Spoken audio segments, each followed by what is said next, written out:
இன்னைக்கு நைட்டு ஒரு நாள் நீ என் கூட தங்குனனா நாளைக்கு நான் கண்டிப்பா என் வீட்டுக்கு போயிடுவேன்னு அன்பு சொல்ல, என்னால தான் அன்பு இப்படி தனியா வந்து கஷ்டப்பட்டுக்கிட்டு இருக்காரு. அவங்க அம்மாவை விட்டு பிரிஞ்சு இப்படி இருக்கிறதுனால எனக்கு தான் கெட்ட பேரு அப்படின்னு நினைச்ச ஆனந்தி, தயக்கத்தோட கோகிலாவும் கூட வர்றாங்க அப்படிங்கிற நம்பிக்கையோட இதுக்கு சம்மதம் தெரிவிக்கிறாங்க. ஹாஸ்டலுக்கு போய் ட்ரெஸ் எடுத்துட்டு வரேன்னு சொல்லிட்டு ஆனந்தி கிளம்பி போக, இந்த ஒரு நாள் ஆனந்தி என் கூட தங்குறத வச்சு ஆயுசு முழுவதும் இவ என் கூட இருக்கணும் அப்படிங்கிற ஒரு நம்பிக்கையை ஆனந்திக்கு கொடுக்கணும்னு அன்பு முடிவு பண்றாரு. கோகிலாவும் அன்னைக்கு நைட்டு வீட்டுக்கு வர்றாங்க அப்படிங்கிறத நினைச்ச சரவணன் கோகிலாவோட நெருக்கமா இருக்கிறதுக்காக வீட்டில் தடபுடலா டெக்கரேஷன் பண்றாரு. இதை பார்த்த அன்பு தனக்கும் ஆனந்திக்கு தான் தன்னோட சகல இப்படி ஒரு ஏற்பாட்டை பண்றாரு அப்படின்னு சரவணன்ட்ட வந்து நன்றி சொல்லாரு.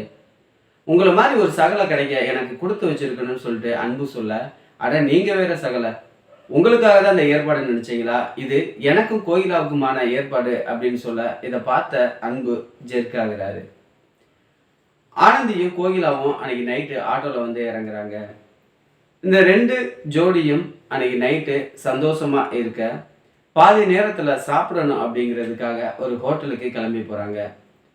அந்த ஹோட்டல்ல கணவனும் மனைவிக்கும் ஒரே தட்டில் தான் சாப்பிடணும் அப்படிங்கிற ஒரு இது இருக்கிறதுனால இதை பார்த்த ஆனந்தி அன்புவோட சேர்ந்து சாப்பிட்றதுக்கு யோசிக்கிறாங்க.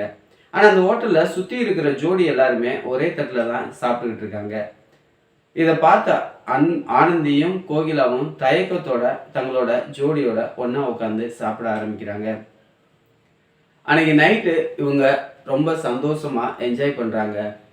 இதை வச்சு ஆனந்தி தன் கூட சந்தோஷமா வாழ்நாள் முழுவதும் ஒன்றா இருப்பாங்கன்னு நினச்ச அன்புவோட எண்ணம் வந்து காலையில் பலிக்கலை. நீங்கள் சொன்ன மாதிரி இன்னைக்கு நைட்டு உங்களோட நான் தங்கிட்டேன், இப்போ நீங்கள் கிளம்பி உங்கள் வீட்டுக்கு போங்கன்னு ஆனந்தி சொல்ல, ஆனால் அன்பு அதுக்கு மறுபடியும் சம்மதம் தெரிவிக்க மாட்டேங்கிறாரு. நீ என் கூட சேர்ந்து வராமல் நான் என் வீட்டுக்கு போக மாட்டேன்னு பிடிவாதமாக இருக்காரு அன்பு.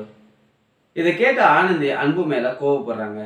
நீங்கள் சொன்னீங்கன்னு தான் இன்றைக்கி நைட்டு ஒரு நாள் முழுவதும் உங்களோட நான் வந்து தங்கினேன், இன்னும் நீங்கள் இந்த பிடிவாதத்தை விடலைன்னா என்ன பண்ணுறது, இப்போதைக்கு நான் உங்கள் கூட வரவே முடியாதுன்னு கோபத்தோட அங்கேருந்து கிளம்பி போகிறாங்க ஆனந்தி. எப்படியாச்சும் ஆனந்தி மனசு மாறி தன்னோட சேர்ந்து வாழ்வான்னு ஒரு நம்பிக்கையோட சரவண கூடவே இருக்காரு அன்பு.